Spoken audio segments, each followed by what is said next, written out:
শুভ জন্মাষ্টমীর অনেক অনেক শুভেচ্ছা জানাই তোমাদের সকলকে। জয় শ্রীকৃষ্ণ। এই জন্মাষ্টমীর দিন সকালে উঠেই কিন্তু আমার একটা গুরুদায়িত্ব রয়েছে, সেটা হলো আমার একটা ভাইকে কৃষ্ণরূপে সাজানো।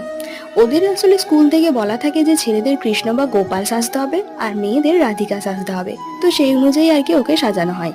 আমি এই 3 থেকে 4 বছর হবে ওকে সাজাচ্ছি, মানে ও স্কুল মানে এই নিয়মটা শুরু হওয়ার পর থেকেই আর কি আমি সাজাই ওকে। তো আমার তো বেশ সাজাতে ভালোই লাগে, বাট ও এত বিরক্ত করে সাজানোর সময় যে সেটা তোমরা ধারণা করতে পারবে না। ও এমনিতেই নিজের সাজতেও বিরক্ত হয়, আবার না সাজলেও হবেও না, মানে এরকম একটা মাঝারি পরিস্থিতিতে ও পড়ে যায়।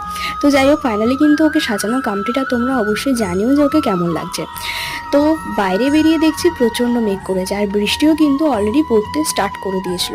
কিন্তু বৃষ্টি যখনই থামলো ও বেরিয়ে গেল স্কুলের উদ্দেশ্যে। দেন কিছুক্ষণ পর দেখছি স্কুল থেকেও সমস্ত বাচ্চাদের নিয়ে বেরিয়ে পড়েছে, আর সকলকে কি সুন্দর লাগছে তাই না? তাই ভাবলাম তোমাদের সাথেও শেয়ার করে দিই।